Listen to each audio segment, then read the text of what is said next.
রাত গভীর, সবাই ঘুমিয়ে পড়েছে, কিন্তু সেই পুরুষটা এখনও জেগে আছে। চোখের পাতাগুলো তার ভারী, কিন্তু মাথার ভেতর হাজারটা চিন্তা ঘুরপাক করছে। পরিবারের দায়িত্ব, অর্থের অভাব, সন্তানের ভবিষ্যৎ, বৃদ্ধ মা বাবার চিকিৎসা, সবকিছু একা কাঁধে নিয়ে চলছে সে। বাইরে থেকে দেখলে মনে হয় সে একজন শক্ত মানুষ, সবকিছু সামলাতে পারে, কখনো ভেঙে পড়ে না। কিন্তু সত্যিটা হলো, তার বুকের ভেতর কতটা ঝড় বয়ে যায় তা কেউ জানে না। একজন নারী যদি এই টেনশনের সামান্য অংশও অনুভব করত, সে হয়তো ভেঙে পড়তো কাঁদতে কাঁদতে। কারণ এই দায়িত্বের ভারটা পুরুষের কাঁধ ছাড়া আর কেউ বহন করতে পারে না। কিন্তু সেই পুরুষটা জানে, মানুষের কাছে বললে কেউ বুঝবে না, কেউ হয়তো উপহাসও করবে।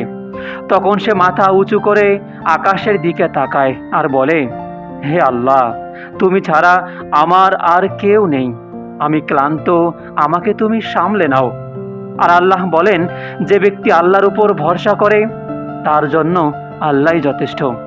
হ্যাঁ, মানুষ না বুঝলেও আল্লাহ বোঝেন, মানুষ না শুনলেও আল্লাহ শোনেন। কিন্তু নারীদেরও জানা উচিত, নারীদেরও বোঝা উচিত, বোঝার চেষ্টা করা উচিত। যে পুরুষটা সারাদিন কষ্ট করে রাতের পর রাত টেনশনে জেগে থাকে, সে সুপার হিরো নয়, সেও তো মানুষ। তারও প্রয়োজন একটু সহানুভূতি, একটু শান্ত কথা, একটু সাপোর্ট। কারণ পুরুষের বুকের ভেতরের ঝড় থেমে যায় তখনই যখন তার পাশে থাকে বোঝা পড়ার মতো একজন মানুষ আর ভরসা করার মতো দুটি হাত।